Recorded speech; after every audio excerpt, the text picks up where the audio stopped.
आज एक ऐसी कहानी है जो सिर्फ फोर्स बुरखा या महिंद्रा थार की नहीं, पूरी इंडियन ऑटो इंडस्ट्री की हार्ट बीट को दिखाती है। फोर्स मोटर के पास मर्सिडीज बेंज जी क्लास का एक्चुअल प्लेटफॉर्म है। टेक्नोलॉजी तो फैबुलस है, पर देखा जाए तो महिंद्रा थार की पॉपुलैरिटी अलग ही लेवल पर है। ये कॉन्ट्रास्ट क्यों है? इस वक्त पर टाटा मोटर्स और महिंद्रा, ये दो इंडियन ब्रांड्स लोकल नहीं बल्कि वर्ल्ड वाइड लेवल पे धमाल कर रहे हैं। ये तो सबको पता भी है। दूसरी तरफ हिंदुस्तान मोटर्स और प्रीमियर जैसे पुराने किंग, जो एक जमाने में इंडियन रोड्स पर राज करते थे, वो अब मार्केट से बिल्कुल वैनिश हो गए हैं। तो इस वीडियो में हम सब समझेंगे कुछ इंडियन ब्रांड्स क्यों स्ट्रगल कर रहे हैं, कुछ सुपरहिट क्यों हो गए और कुछ बिल्कुल ही मार्केट से डिसअपियर क्यों हो गए। तो इस वीडियो को थोड़ा सिंपल बनाते हैं। आज की इंडियन ऑटो इंडस्ट्री को अगर आप 3 कैटेगरीज में डिवाइड करें तो पिक्चर और क्लियर होती है। सबसे पहली कैटेगरी है इवॉल्व चैंपियंस। ये हैं टाटा मोटर्स और महिंद्रा, जिन्हें आप हर तरह के कंपटीशन में आगे देख सकते हैं, चाहे इलेक्ट्रिक व्हीकल हो या एसयूवी सेगमेंट, बस हर रेस जीत रहे हैं। फिर आते हैं स्ट्रगलिंग सर्वाइवर्स जैसे फोर्स मोटर्स। इनके पास वर्ल्ड क्लास टेक्नोलॉजी है, बट मार्केट में आगे नहीं बढ़ पा रहे। क्वालिटी तो बेस्ट है, लेकिन सेल्स ग्राफ स्लो है। और तीसरी कैटेगरी है फॉलन जाइंट्स। ये वो ब्रांड्स हैं जैसे हिंदुस्तान मोटर्स और प्रीमियर, जिनका एक टाइम था जब ये मार्केट के किंग थे, लेकिन आज ये ऑलमोस्ट एक्सटिंक्ट हो चुके हैं। सवाल खड़ा होता है, कुछ कंपनीज ने इवॉल्व करके अपनी जगह बना ली, तो बाकी क्यों नहीं कर पाई? क्या वजह है इस इवोल्यूशन की या एक्सटेंशन की? आज इसकी डीप डाइव करेंगे। The success story Tata and Mahindra. Tata Motors का रिवोल्यूशन देखो, उन्होंने स्ट्रेटेजी के हर एंगल को मास्टर किया। 2008 में जब टाटा ने जगुआर लैंड रोवर एक्वायर किया था, लोगों ने सोचा बस एक बड़ा डील है, लेकिन रियलिटी में ये एक टेक्नोलॉजी और डिजाइन का एक्सचेंज था।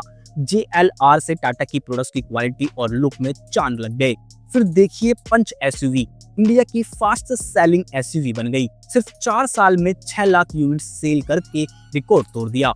इलेक्ट्रिक व्हीकल्स में भी टाटा आगे है। नेक्सॉन ईवी और टियागो ईवी और पंच ईवी जैसे मॉडल्स के साथ ये अर्ली मार्केट लीडर बन गए हैं। ये दिखा दिया कि इंडियन ब्रांड्स भी इलेक्ट्रिक फ्यूचर डिसाइड कर सकते हैं। महिंद्रा की स्टोरी भी इंस्पायरिंग है। जब पूरी मार्केट सेडान बना रही थी, महिंद्रा ने पहले ही एसयूवी ट्रेंड कैप्चर कर लिया। उन्होंने एडवेंचर और लाइफस्टाइल मार्केटिंग का यूज करके थार को यूथ आइकन बना दिया।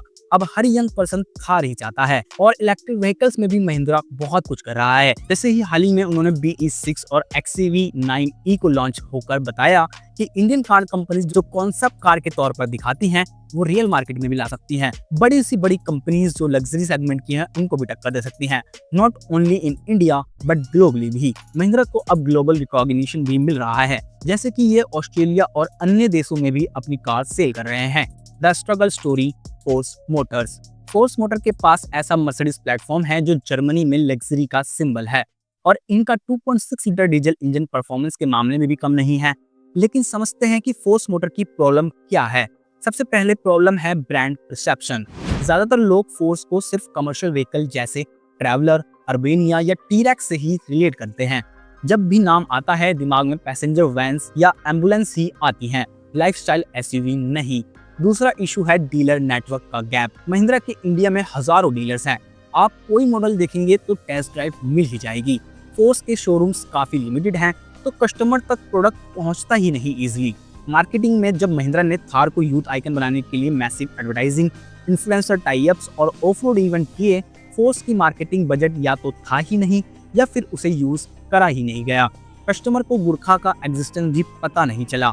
और लास्ट में प्रॉब्लम है टेक्नोलॉजी अपग्रेडेशन का। फोर्स अभी भी वही पुराना मर्सिडीज इंजन लगाता आया है। जब एमिशन नॉर्म्स टफ हुए तो उन्होंने प्रोडक्ट डिसकंटिन्यू ही करना पड़ा। प्राइस इंक्रीज भी हो गई, लेकिन इंजन या फीचर्स इतने मॉडर्न नहीं हुए। आज भी अगर आप फोर्स बुरखा के इंटीरियर चेक करोगे तो आपको किसी पुराने ट्रक वाली फीलिंग आएगी। अगर मैं सही कह रहा हूँ तो कमेंट में बताना। अब बात करते हैं फॉलन जाइंट्स की, एक जमाने के लेजेंड्स की, हिंदुस्तान मोटर्स और प्रीमियर की। हिंदुस्तान मोटर की एम्बेसडर एक जमाने में किंग ऑफ इंडियन रोड्स थी। बिरला ग्रुप की बैकबोन थी ये कंपनी। 57 साल तक एम्बेसडर का प्रोडक्शन चला, लेकिन 2014 में प्लांट पूरी तरह बंद हो गया और PSA यानी पियाजो ग्रुप ने सिर्फ 80 करोड़ रुपीस में ब्रांड राइट्स खरीद लिए। प्रीमियर ऑटोमोबाइल्स भी कुछ कम नहीं थी। पद्मनी टैक्सी जो मुंबई की शान थी, वो फिएट के कोलैबोरेशन के साथ आई थी। लेकिन चेंजिंग टाइम्स और ग्लोबल कंपटीशन आने पर प्रीमियर भी कॉम्पीट नहीं कर पाई। 2009 में पुणे प्लांट बंद हो गया। इस सब की कॉमन प्रॉब्लम क्या थी? सब अलाउड मैन्युफैक्चरिंग पर डिपेंडेंट था, यानी कि कॉपीराइट या पेटेंट लो किसी ब्रांड से और फिर यहाँ आकर मैन्युफैक्चरिंग करो, यानी खुद की कोई R&D नहीं और ना ही उस पर कोई इन्वेस्टमेंट। मार्केट की नई डिमांड समझ नहीं, और जब ग्लोबल ब्रांड्स आए उतना कॉम्पिटिटिव नहीं हो पाए, इसलिए ये कंपनीज फेल हुई। क्योंकि ये इंडियन थी इसलिए नहीं, बल्कि इवॉल्व नहीं किया इसलिए। अब पूछते हैं, महिंद्रा ने डिफरेंट क्या किया जो फोर्स या हिंदुस्तान मोटर नहीं कर पाए? महिंद्रा ने थार को सिर्फ कार नहीं, एडवेंचर का सिंबल बनाया। 2020 में थार का रीडिजाइन हुआ था, तो लोगों ने सोचा ये नॉर्मल फेसलिफ्ट है, पर एक्चुअली ये पूरी प्रोडक्ट फिलोसफी का टर्न अराउंड था। एक्सेसिबिलिटी भी ध्यान में रखी गई, यानी 13 लाख से 23 लाख के बीच में हर किसी के लिए वेरिएंट थे, यानी 4x4 वर्जन ले लो या 4x2 वर्जन, लेकिन आपको हर किसी के लिए कुछ ना कुछ गाड़ी मिल ही जाती। मार्केटिंग को महिंद्रा ने आर्ट बना दिया, सोशल मीडिया पर वायरल कैंपेन्स चलाए, ऑटो एक्सपोज में ह्यूज डिस्प्ले करी, ऑटो इन्फ्लुएंसर के साथ पार्टनरशिप और off road adventure events organise किए, जहां यूथ और फैमिलीज दोनों डायरेक्टली कनेक्ट कर सके। सबने देखा और चाहा थार को। साथ ही साथ फ्यूचर की रेडी स्ट्रेटेजी भी इंप्लीमेंट की है। Modern features, safety tag, emission norms के लिए proactive approach, even electric Thar concept भी रेडी है। पैन इंडिया डीलरशिप है, रूरल से अर्बन तक कस्टमर को सर्विस और प्रॉम्प्ट डिलीवरी भी मिलेगी। कस्टमर सेंट्रिक फोकस ला दिया है महिंद्रा ने। इसका रिजल्ट बिल्कुल क्लियर है। महिंद्रा थार की सेल्स 2.5 लाख पार, और महिंद्रा ओवरऑल एसयूवी कैटेगरी में हर महीने 40,000 से प्लस यूनिट सेल कर रहा है। दोस्तों, रियलाइज करो कि ये स्टोरी सिर्फ फोर्स या थार तक सीमित नहीं है, ये रियल में एक पूरी इंडस्ट्री की इवोल्यूशन और एक्सटेंशन की स्टोरी है। जिन ब्रांड ने कस्टमर की बात सुनी, जैसे टाटा और महिंद्रा, रेगुलर इनोवेशन किया, मॉडर्न ब्रांडिंग और मार्केटिंग पर फोकस किया, वही ब्रांड आज ग्लोबल लेवल पर बेंचमार्क सेट कर रहे हैं। टाटा मोटर का JLR एक्विजिशन, महिंद्रा की DGSI world sustainability leader positioning, ये सब सक्सेस के असली फॉर्मूलाज हैं। जो कंपनीज नहीं अपडेट हो सकती, मार्केट की डिमांड नहीं समझ सकती, उनको मार्केट धीरे धीरे भूल जाता है, जैसे कि हिंदुस्तान मोटर्स या प्रीमियर का हाल हुआ है। लेसन बिल्कुल सिंपल है, इंडियन ब्रांड होना कभी प्रॉब्लम नहीं था, इवॉल्व ना कर पाना सबसे बड़ी प्रॉब्लम है। मार्केट सिर्फ उसी को याद रखता है जो अडेप्ट कर सके। आप समझ गए होंगे, फोर्स गुरखा टेक्निकली एक ब्रिलियंट प्रोडक्ट है, पर बिजनेस और ब्रांडिंग का लेवल पर वो पुरानी अप्रोच में ही अटकी हुई है। महिंद्रा थार ने कस्टमर की पहचान बनाई है। ये सिर्फ एक कार नहीं, लाइफस्टाइल का सिंबल है, और महिंद्रा ने थार हर स्टेप पर दिखाया है कि मॉडर्न अप्रोच, इन्वेस्टमेंट और कस्टमर कनेक्ट सबसे इंपॉर्टेंट है।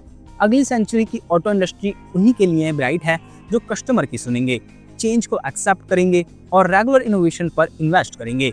तो टाटा और महिंद्रा आज ग्लोबल बेंचमार्क सेट कर रहे हैं, और ये प्रूफ है कि इंडियन ब्रांड्स दुनिया को लीड कर सकते हैं। फोर्स मोटर के पास अब भी चांस है, स्ट्रॉन्ग मर्सिडीज प्लेटफॉर्म है, फाइनेंशियल्स भी बढ़िया हैं, और गुरखा जैसी सॉलिड प्रोडक्ट है। अगर वो अब मार्केटिंग पर ध्यान दे, ब्रांडिंग को मॉडर्न बनाएं, डीलर्स एक्सपैंड करें, टेक्नोलॉजी अपग्रेड करें, तो वो भी कमबैक कर सकती है। तो दोस्तों, आप क्या सोचते हैं, फोर्स मोटर गुरखा को महिंद्रा थार की तरह पॉपुलर बना पाएगी, या फिर महिंद्रा और टाटा का ही फ्यूचर है? अपनी राय कमेंट सेक्शन में लिखना जरूर। अगर ये एनालिसिस पसंद आई तो लाइक और सब्सक्राइब जरूर करें, और नोटिफिकेशन बेल दबाना ना भूलें, क्योंकि आप में से बहुत से लोग वीडियो देखते तो हैं लेकिन हमें सब्सक्राइब नहीं करते। आपको हमारी ऐसी ऑथेंटिक और रियल ऑटोमोटिव स्टोरीज मिलती रहेंगी।